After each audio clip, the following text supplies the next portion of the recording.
जय श्री राम, हर हर महादेव। दोस्तों, तो पिछले अंक में जब माता सीता हनुमान जी के साथ न जाने के अनेक कारण तर्क के साथ समझाती है, तो हनुमान जी उनके विवेकपूर्ण निर्णय पर उनकी प्रशंसा करते हैं और कहते हैं कि मात्र श्री राम के प्रति प्रेम के कारण और माता के दुखों का शीघ्रातिशीघ्र निदान करने के लिए ही उन्होंने माता को अपने साथ चलने के लिए आग्रह किया था।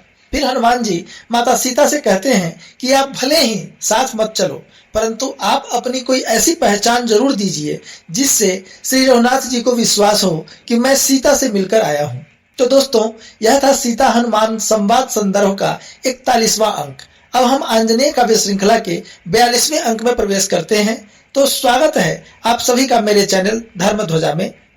देहु चिन्ह सो मैथिली, प्रभु पाए विश्वास, म्लान सबुज ज्यों जाग उठे, देख सघन आकाश।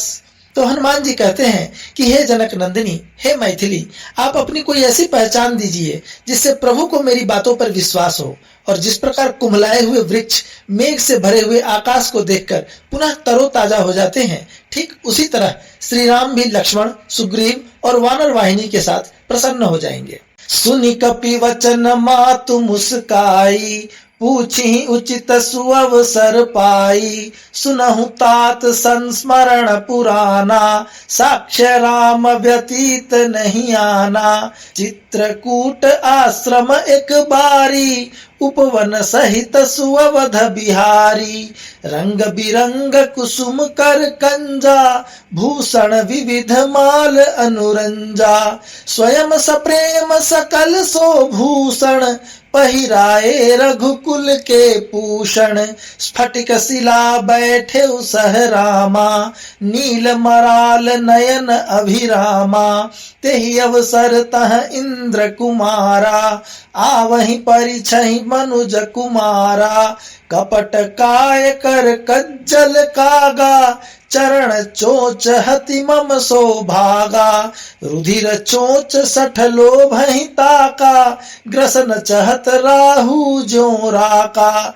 देखि रुधिर प्रभु भयउ अधीरा, देखेउ सठ हठ भाव गभीरा। देखि प्रबल वायस अभिमाना, किए दर्भ धनु पर संधाना।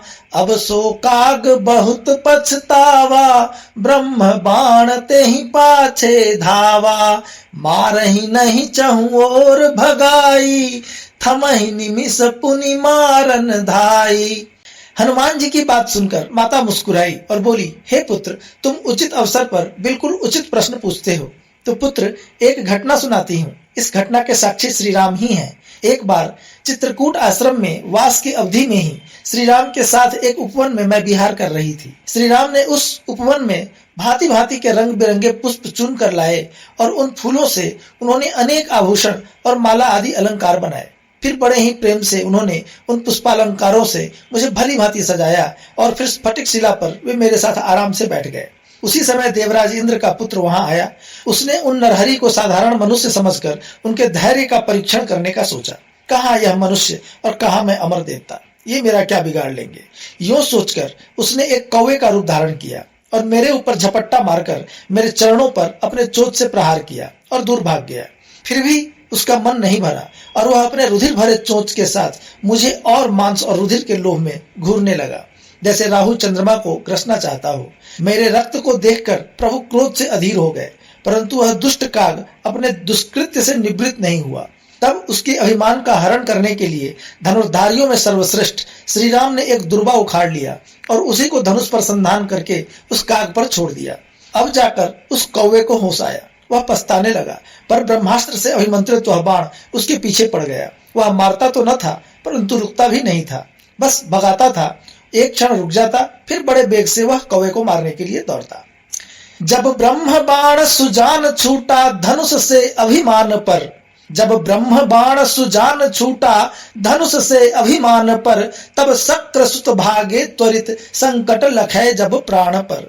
नहीं शक्र नासुर ही शरण, कारण बने उस काग पर। नहीं शक्र नासुर ही शरण, कारण बने उस काग पर। देखे सुअंकित राम सर, त्यागे सकल तिन भाग पर। जो चले सहचर प्राण वह सर चला साथ जयंत के। जो चले सहचर प्राण वह सर चला साथ जयंत के। सम विषम पथ अनुगत सतत निज लक्ष्य साधे कंत के। भयग्रस्त अतिशय त्रस्त वायस शरण तब अज के चला। भयग्रस्त अतिशय त्रस्त वायस शरण तब अज के चला। लख राम नाम सुनाम अंकित शरण वह भी टल चला। होकर निराश प्रवास तब वायस किए कैलाश पर। होकर निराश प्रवास तब वायस किए कैलाश पर शिव रखे कब राम द्रोही अंच निज आवास पर। जो करे राम से द्रोह तिनकी कहाँ हो शरणागति। जो करे राम से द्रोह तिनकी कहाँ हो शरणागति। हो विमुख धर्म प्रभाव मित्र सुभाव पाए परिणति। हो मातु मृत्यु समान पितु यमराज सम निरपेक्ष हो। हो मातु मृत्यु समान पितु यमराज सम निरपेक्ष हो। है किस में वह सामर्थ्य जो रिपु राम के सापेक्ष हो। त्रिभुवन हुआ परित्यक्त क्लांत असक्त काग अनाथ से। त्रिभुवन हुआ परित्यक्त क्लांत असक्त काग अनाथ से। तब हो विनीत सप्रीत शरण चरण गिरा रघुनाथ के। हे दीन बंधु दयालु होहु कृपालु क्षमहु प्रमाद को। हे दीन बंधु दयालु होहु कृपालु क्षमहु प्रमाद को। पायौ सुफल निज कृत्य नाथ सुधारहूं अपराध को।